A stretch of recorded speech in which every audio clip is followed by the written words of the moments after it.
Hello students, so beta today we will attempt the next problem from the sheet, that is question number 6, and you know that the topic is going on the recursion. Okay, so you know that in this topic children we have already covered the first 5 problems, and today we are going to attempt the next problem. So now look at the problem. A class called dizzy number has been defined to find the frequency of each digit present in it and the sum of the digits and to print the result. Some of the member of the class digi number are given below. So now children see that what we have to do. We have to create a class. The name of the class is digi number. It is having only one data member num, long integer type. Okay. Then the class is having two constructor. The first one is dizzy number non-parameterized, which initializes num to 0, and second one is a parameterized children, which takes a value n. That value n is stored to the variable num. Okay. After that, see what is told. Then look, the class is having three methods also. The first one is print frequency. What it says, to find the frequency of each digit present in num and to display it. Next function is integer sum digits int n, to return the sum of the digits of the number stored in num using recursive technique. Okay class, तो यानी हमें number में जो digits हैं उनका सम जो है print करके रिटर्न करना है। तो ये फंक्शन आपको पता है बेटा, जब हमने रिकर्सन 11 में पढ़ाया था बिगिनिंग में, तभी हमने ये प्रॉब्लम आपको यहाँ पे करवा दी थी। तो बहुत ही सिंपल रिकर्सिव मेथड दिया है, कोई प्रॉब्लम नहीं है। तो ये आप लोग अपने आप आराम से कर सकते हैं, कोई दिक्कत नहीं है। इसके बाद अगला जो मेथड है that is void print sum, to print the sum of the digits of num by invoking the recursive function. Okay, तो ये काम भी करना है। ओके क्लास, तो ये सारी चीज़ें यहाँ पे दी गई हैं। तो बेटा मेनली यानी हमें दो जॉब करने हैं। एक तो जो नंबर है उसमें जो भी डिजिट्स हैं उनका हमें क्या करना है, फ्रीक्वेंसी प्रिंट करनी है कि कौन सी डिजिट कितनी बार प्रेजेंट है।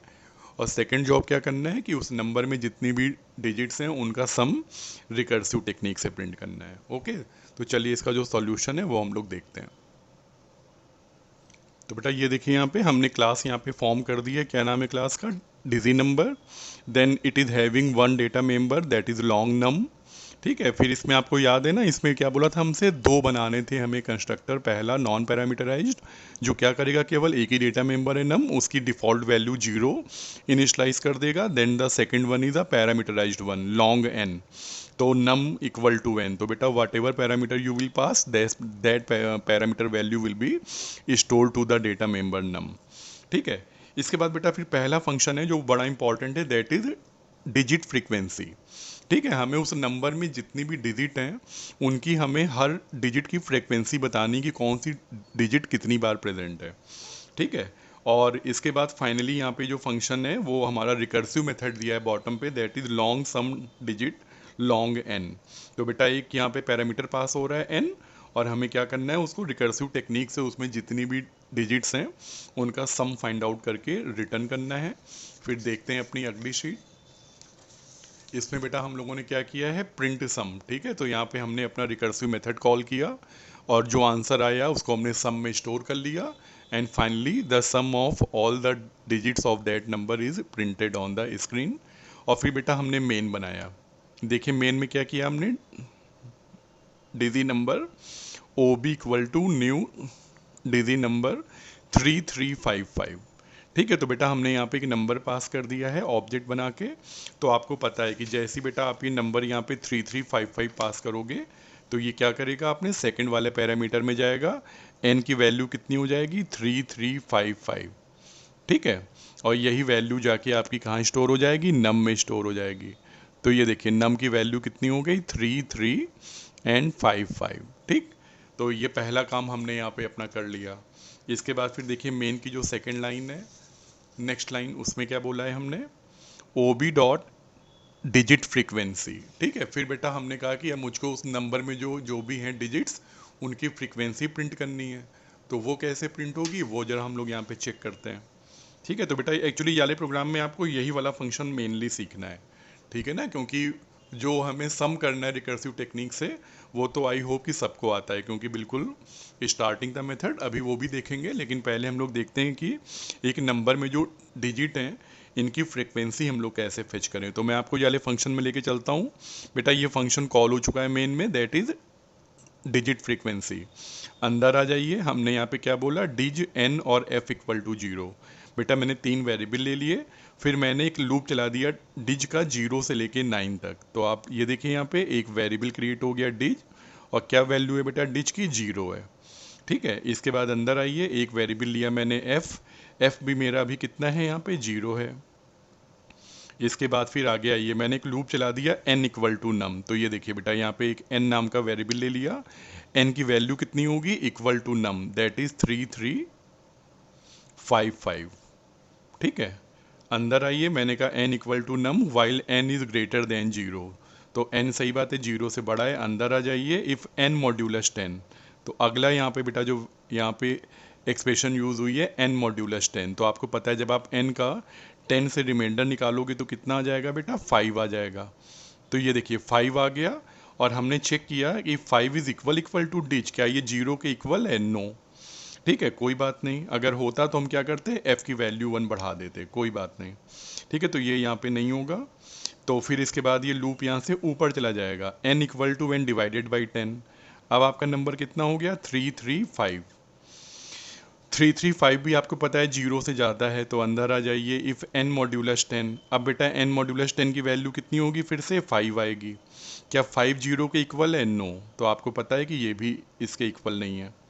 ठीक है, फिर इसके बाद आगे चलिए, n equal to n divided by 10। अब ये कितना हो जाएगा, 33। 33 is also greater than 0, so come inside. 33 का 10 से रिमाइंडर 3 आएगा। ठीक है, और क्या 3 बेटा डिज के इक्वल है, नो। ठीक है, फिर और आगे चलिए, n equal to n divided by 10। अब आपके n की वैल्यू 3 हो गई। 3 इज ऑल्सो ग्रेटर देन 0, 3 का 10 से रिमाइंडर 3। तो बेटा ये हमने 0 से चेक किया, ये भी इक्वल नहीं है। ठीक है, फिर आगे चलिए, n equal to n divided by 10, और नंबर कितना हो गया आपका, 0। Is 0 is greater than 0, no. So the loop gets terminated, और कंट्रोल कहाँ जाएगा, इसकी अगली लाइन में, if f is greater than 0। तो बेटा एक राउंड ओवर हो गया। अब देखिए, इसको ध्यान से समझिएगा, हमने क्या किया पहले राउंड में, जो नंबर था 3355, इसकी बेटा मैंने एक एक करके लेफ्ट से एक एक जो है डिजिट को फेच किया, और हमने उसको चेक किया वो 0 के इक्वल है कि नहीं। यानी कि बेटा हम ये चेक कर रहे हैं कि मेरा ये जो नंबर आपने इनपुट किया था इसमें कितने 0 हैं। यानी सबसे पहले हम 0 की फ्रीक्वेंसी चेक कर रहे हैं। तो आप क्या देख रहे हो कि नंबर कौन कौन से फेच हुए, 5533, और ये जो चारों जो डिजिट्स हैं वो 0 से मैच नहीं कर रही हैं। यानी फ्रीक्वेंसी आपकी एक बार भी नहीं बढ़ी, आपका जो f है वो कितना रहेगा, 0 ही रहेगा। तो अगर आपकी फ्रीक्वेंसी 0 से ज़्यादा आई नहीं है, तो यानी कि वो डिजिट आपके नंबर में प्रेजेंट नहीं है। तो यानी कि ये लाइन आपकी एग्जीक्यूट नहीं होगी। हम 0 की कोई फ्रीक्वेंसी नहीं है, यानी 0 आपके नंबर में एग्जिस्ट ही नहीं कर रहा है ना। तो यानी ये कोई काम किए बिना ये लूप आपका ओवर हो जाएगा, और अब आपको ये वाला कर्ली ब्रेस मिलेगा। ये कहाँ का कर्ली ब्रेस है, मेन वाले फॉर का, ये वाले फॉर का। तो अब बेटा आपका यहाँ से लूप ये फिर से ऊपर जाएगा, और क्या हो जाएगा, डिज प्लस प्लस। अब आपका ये जो वेरिएबल था डिज, इसकी वैल्यू कितनी हो जाएगी, 1।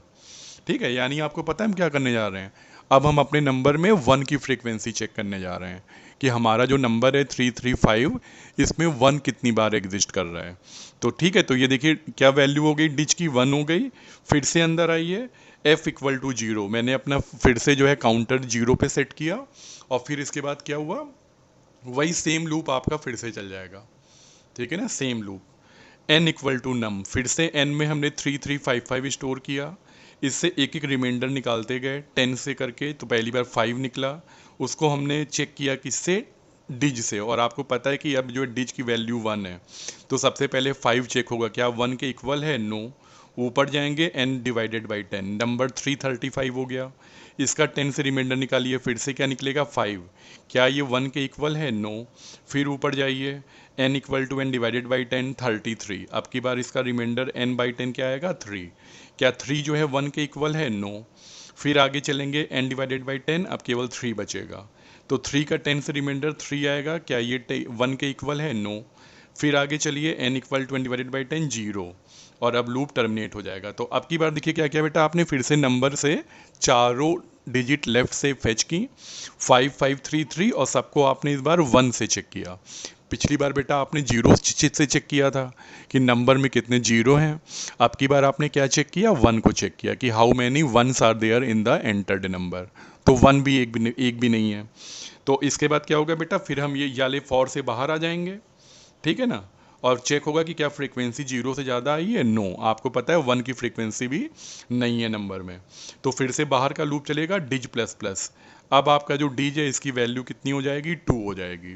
व्हाट इट मीन्स बेटा कि अब हम लोग अपने नंबर में 2 की फ्रीक्वेंसी चेक करने जा रहे हैं, ठीक है। तो अंदर आ जाइए, फिर से मेरा फ्लैग जीरो होगा, n इक्वल टू नम। फिर से मैंने n में नंबर की कॉपी बनाई, क्योंकि आपको याद है ना पिछली बार नंबर आपका डिवाइड होते होते जीरो हो गया था। तो फिर से नंबर की कॉपी बनाई और फिर से हमने क्या किया, अपने फिर से यही लूप चलेगा, नंबर से एक एक फेच करेगा डिजिट और सबको 2 से चेक करेगा कि क्या कोई नंबर है जो 2 से मैच कर रहा है। तो आप क्या देखोगे, 2 से भी कोई भी नहीं मैच कर रहा है, ठीक है। तो अब की बार भी फ्रीक्वेंसी जीरो आएगी, तो 2 की फ्रीक्वेंसी भी नहीं प्रिंट होगी।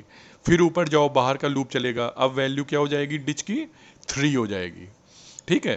तो जब 3 हो जाएगी फिर से अंदर आओगे, f इक्वल टू जीरो, ठीक है, और n इक्वल टू नम। आपने n में नंबर की कॉपी क्रिएट की और फिर वही चीज़ सेम लूप मिल जाएगा, n मॉड्यूलस 10। तो 5, क्या 5 3 के इक्वल है, नो। फिर इसके बाद डिवाइडेड बाई 10, अंदर आओगे n मॉड्यूलस 10, फिर से 5 मिलेगा। फिर क्या 3 के इक्वल है, नो, n डिवाइडेड बाई 10। फिर अंदर आइए, 33 का 10 से रिमाइंडर 3 आएगा। क्या बेटा 3 3 के इक्वल है, यस। तो अब की बार क्या होगा, फ्रीक्वेंसी एक बढ़ जाएगी।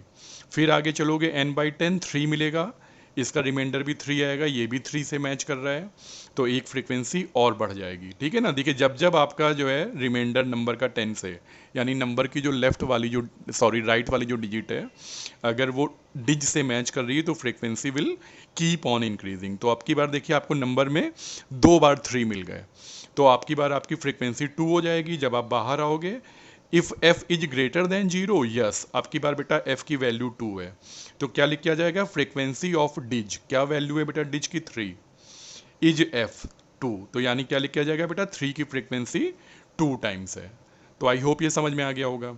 फिर बाहर का लूप चलेगा, क्या हो जाएगी वैल्यू डिज की, 4 हो जाएगी, ठीक है। 4 का मतलब समझ रहे हैं। आपकी बार फिर से वही n equal to num copy करोगे और 5533 सबको 4 से कंपेयर करोगे, तो आपको पता है कि अब की बार जो है 4 कहीं पे भी नहीं है, तो आपकी जो फ्रीक्वेंसी है वो क्या रहेगी, जीरो ही रहेगी, ठीक है। फिर अगली बार बाहर का लूप चलेगा डिज प्लस प्लस, अब क्या वैल्यू हो जाएगी डिज की, 5।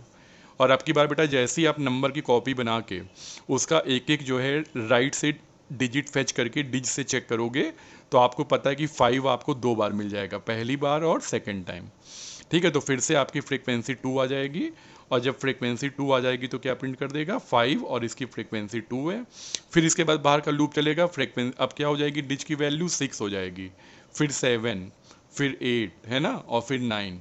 और आपको पता है कि ये 6 7 8 9 कहीं पे कोई भी फ्रीक्वेंसी नहीं मिलने वाली है, आपको केवल पता है कि 3 था मेरे नंबर में और 5 था, तो 2 ही हमें मिलेंगी फ्रीक्वेंसी, और ये 3 और 5 की फ्रीक्वेंसी को प्रिंट कर देगा, ठीक है।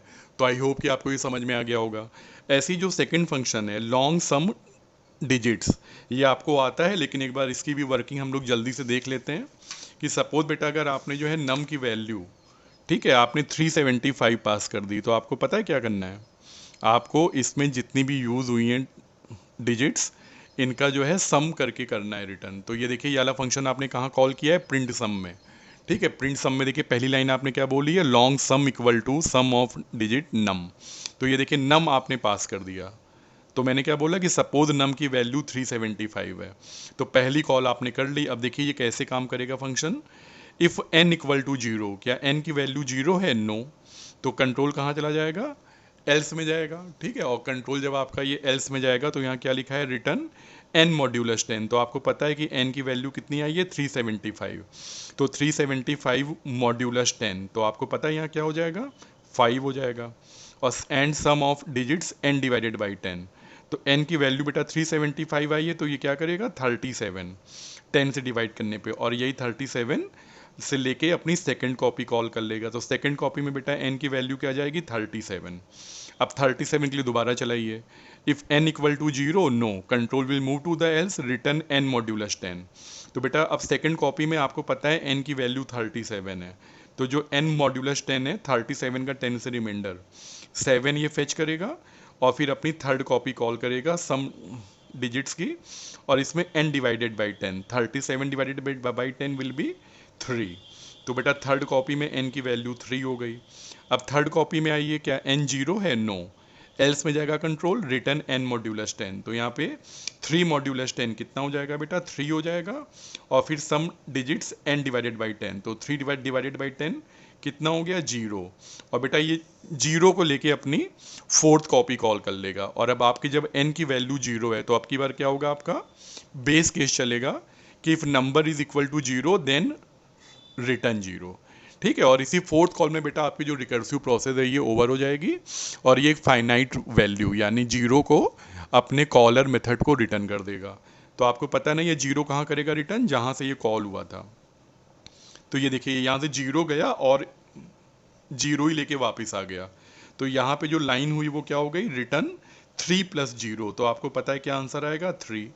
और यही 3 आपका सेकंड कॉल में कर दिया जाएगा रिटर्न। तो ये क्या हो गया आपका? 3 + 7।